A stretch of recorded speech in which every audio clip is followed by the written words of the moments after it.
Got some roofing felt. I'm just going to put felt in the bilges, same as it was before. It seemed to do the trick.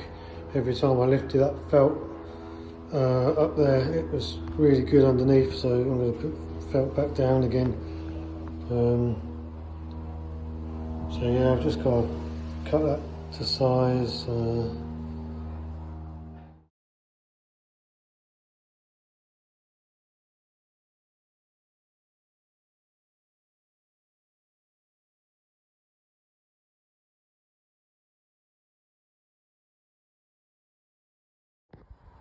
Oh dear, I just stayed on and cracked on. I think I've just wasted 80 quid on 2 rolls of felt, because now it's down. Don't get me wrong, it looks great.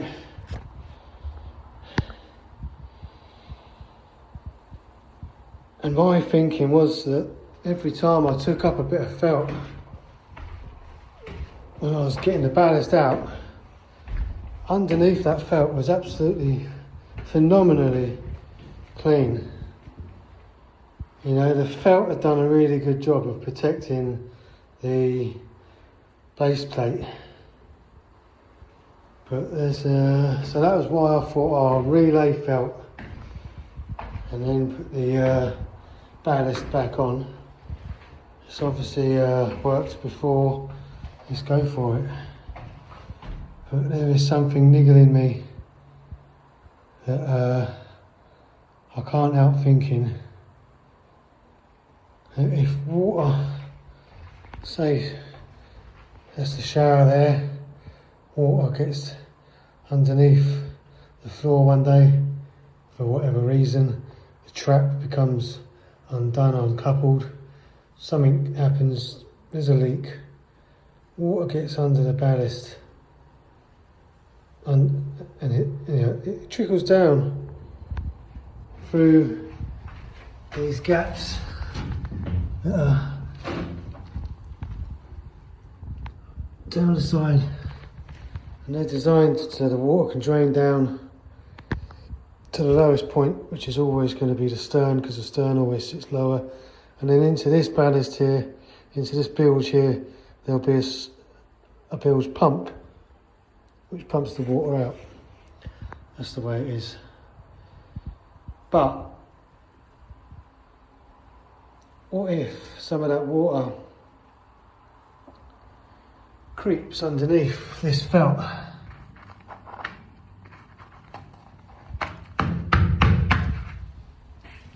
And it's just sitting there under your ballast, under the felt, and then it's trapped. So in reality, all this felt does is it keeps your ballast from scratching your base plate, and it does protect your base plate from your ballast. It does a really good job of that, yeah. But it could also act as a water trap in the event that any water did get into your ballast. So I think I'm just going to leave it down for now. When I've done it, it's there. And what I'm going to do is have a look and see what I find. I'm going to take the rest of the floor up.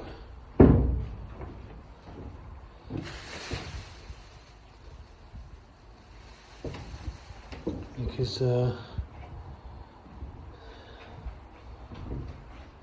shouldn't be any reason why there should be any water getting into your bilges.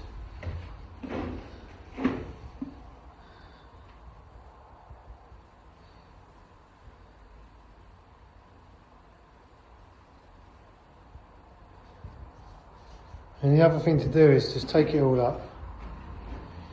Just put the ballast on spacers so there's a free flow of air and water flow underneath the ballast should water get into your bilges.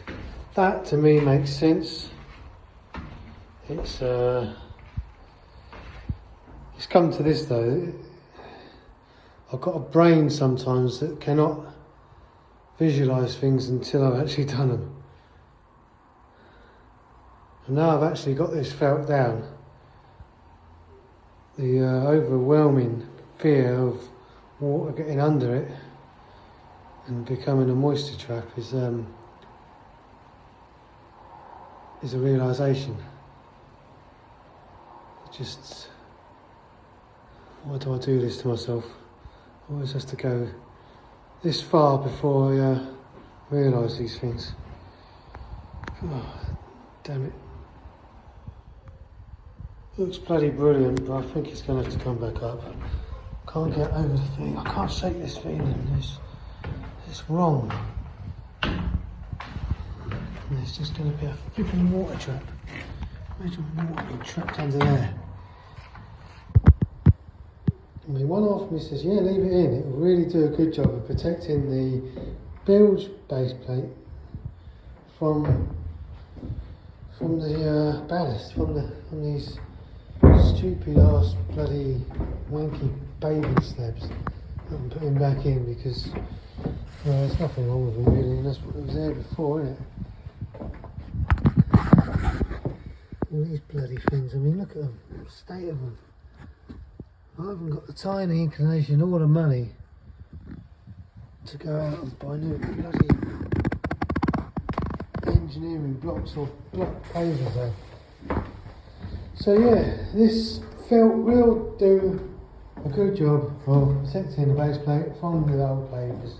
And let's face it, if you've ever got water in your bilge, I mean, if you had a leak over here, how long would it take? Even if I had tubes, plastic spaces, whatever, how long would it take to wind its way down to here to the bilge pump to get pumped out? You've got water in your bilge. It's going to be a mess, whatever you have in there. Whether you've got it trapped under your bloody felt or whether you've got...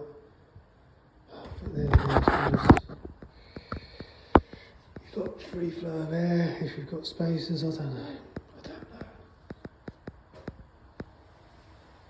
You try using tile spaces when you've got bloody crazy paving to bloody put in anyway. It doesn't flipping work, does it?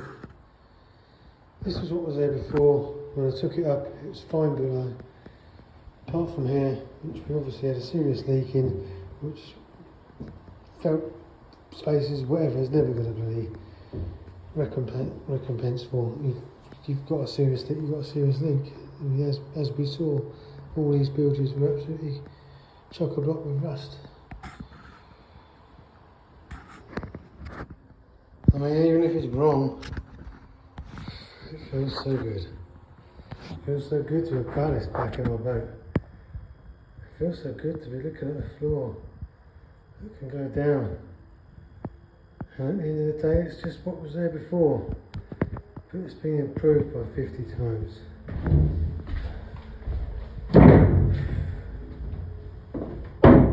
See, I've got to get all that laid,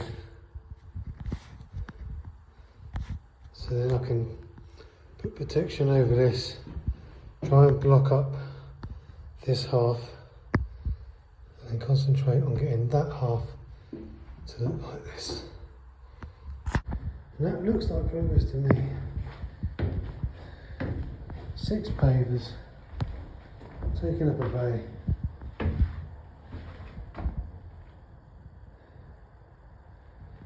Gone for a gap down the side where the channels are, gap down the side where the channels are, and a gap in the middle. So that when I've got my middle run of flooring, I'm going to have 3 runs of flooring, because this side here is either going to have a bed on it or wardrobes.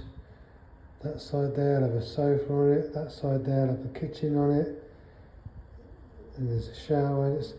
You're only ever going to have access, full access to the middle section. So I've got a gap down the middle here so I can take up the middle section if I have to, or put access hatches in strategic places. Then I can just lift them up and see if there's water in there.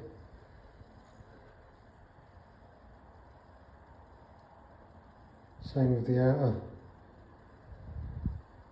ones as well. It's a case of, you know, climbing into a wardrobe, taking up the access hatch, having a look, or even under the bed, you know, so be it.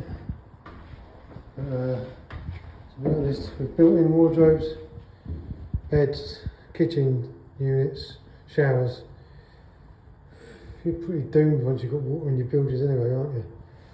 You're talking about taking apart your boat just to get the floor up.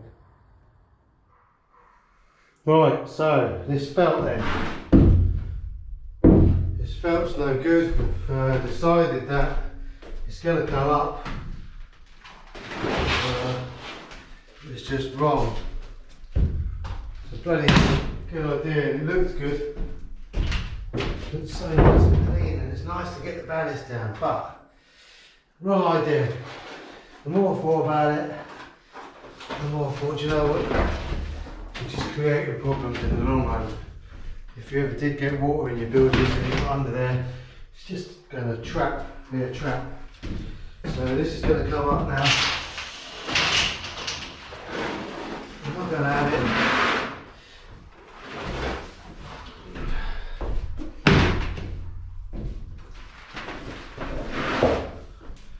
So instead, what we're going to do now is I've got some of this, which is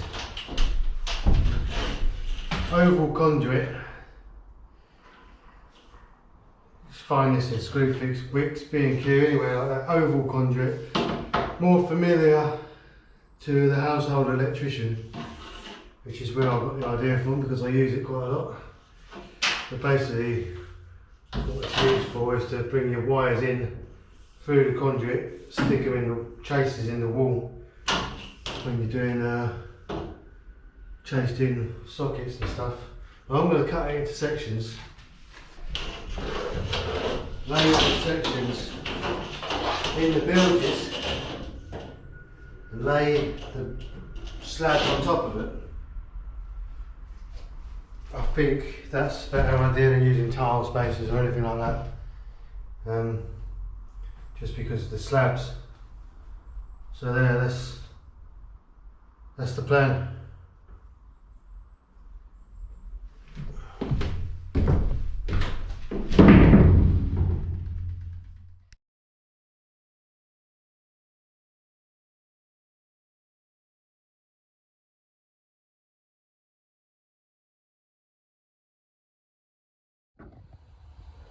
Alright, that's the plastic laid down. So as you can see, it's just length of the oval conduit. Water can go through it. And if we lay it such so the slabs sit on top of these, the slabs are raised off, and then water has got a trickle. It can flow around the pipes in the event of spillage and needing to move down. So you know, you spillage on this side, and it goes through there, through the gap in the strengthening membrane. Once it's in the bilges, it can either go straight down all the way to the rear, or if the boat starts listing, you know, it can run straight down there and down there. Or you know, it's got a nice, it can flow in between these if we set them out like this. So yeah, that's the way we're going to do it. So let's start getting the slabs down.